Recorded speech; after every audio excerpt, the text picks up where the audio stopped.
میں قربان جاؤں مولا علی کی اولاد پہ کیا ظلم ہوا، سب سے مظلوم صحابہ میں کوئی ہستی ہے تو میرے نبی کا گھرانہ ہے، اور علی بن ابی طالب کی ہستی ہے جن کی ساری نسل ذبح ہو گئی۔ امام زین العابدین اکیلے بچے تھے، ان کو وہ خبیث ذبح کرنے لگے تو اتنے بیمار تھے کہ حضرت زینب چلا اٹھیں تو اس کو ترس آیا اور اس نے چھوڑ دیا۔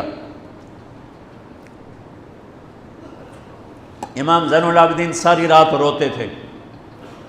تو ان کے ایک نوکر نے پوچھا، حضرت اللہ نے آپ کو اتنا کچھ دے دیا، آپ ساری رات کیوں روتے ہیں؟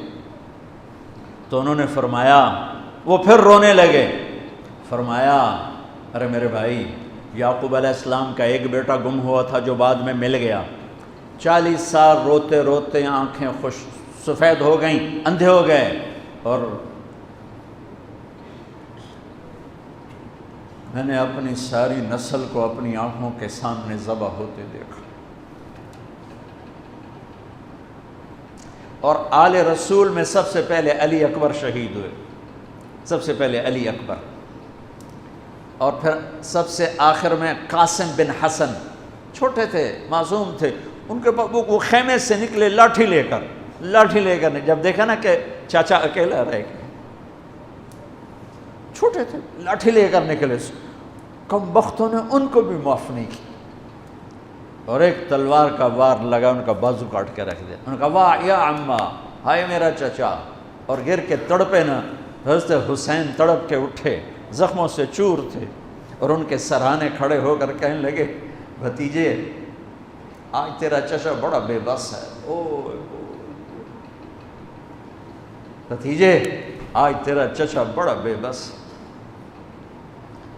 آج میں تیری فریاد پہ کہیں پہنچ سکتا، چلا جا اپنے آباء و اجداد کے ساتھ مل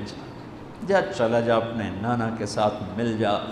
اپنے باپ کے ساتھ مل جا، اپنے چچا کے ساتھ مل جا، آج تیرا چچا بے بس ہے، کچھ نہیں کر سکتا ہے۔ اور ان کی لاش کو اٹھایا اور جا کر جہاں باقی شہزادے لاشیں گرے پڑے تھے وہاں جا کے لٹا دیا، اور پھر بیٹھ گئے، زخمی تھے، کوئی ان کو قتل کرنے کے لیے آگے نہیں بڑھ رہا، تو آپ نے آپ کے بیٹے عبداللہ 2 سال کے تھے، آپ نے ان کو بلوایا، خیمے سے بلوایا، ابھی تقدیر کا اور کچھ امتحان باقی تھا۔ میں قطر میں تھا جماعت میں، ہاسپٹل گیا، مجھے درد تھا ٹیکا لگوانا، ایمرجنسی سے گزرا تو ایک بچہ بیڈ پہ تڑپ رہا تھا، رو رہا تھا، درد تھا، چھوٹا بچہ 3-4 سال، اس کی ماں اس کے سرانے کھڑی یوں دیکھ رہی تھی، اس کے ماں کے چہرے کو دیکھ کر میں اپنے آنسو نہیں روک سکا، اور وہ علاج ہو رہا تھا۔ اس باپ کو سوچو جس کی ساری نسل اس کے سامنے ذبح ہو رہی ہو، اور 2 سال کا بچہ بھی معاف نہ کیا جا رہا ہو، اس کو سینے لگا کر یہاں بٹھا لیا، اور اس کو ایسے حضرت بری نظروں سے دیکھ رہے تھے کہ کوفی لشکر سے ایک شخص ابن الموقد النار، اس نے جو تیر کھینچ کے مارا، میرے اللہ نے خطا نہیں ہونے دیا، اوپر چلا جاتا، حسین کو لگ جاتا، دائیں بائیں چلا جاتا، وہ سیدھا بچے کی یہاں گلے کے لگے،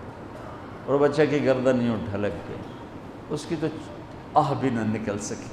ایک چیخ کیا آہ بھی نہ نکل سکی، یہاں صبر کا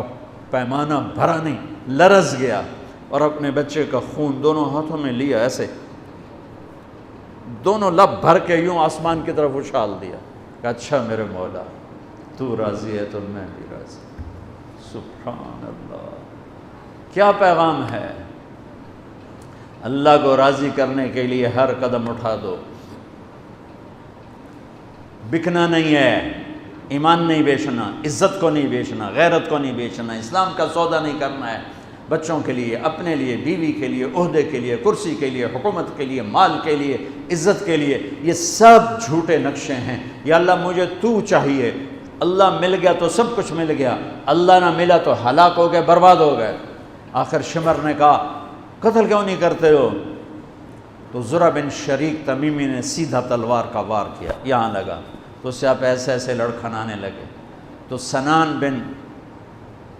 ابی انس بن ابی سنان نے نیزہ مارا سیدھا، اس سے آپ یوں پیچھے گرے۔ تو خولہ بن یزید سے اس نے کہا سر کاٹو. وہ سر کاٹنے کے لیے آگے بڑھا تو کانپنے لگا. میں نے کہا تیری ماں تجھے روئے. اسے دھکا دے کے پیچھے کیا اور وہی جس نے نیزہ مارا تھا انس بن ابی سنان, اس نے آگے بڑھ کے آپ کے سر کے بال پکڑ کے سر کاٹ کے دھڑ سے الگ کر دی. نیزوں پہ چڑھا, سب کے سر نیزوں پہ چڑھا.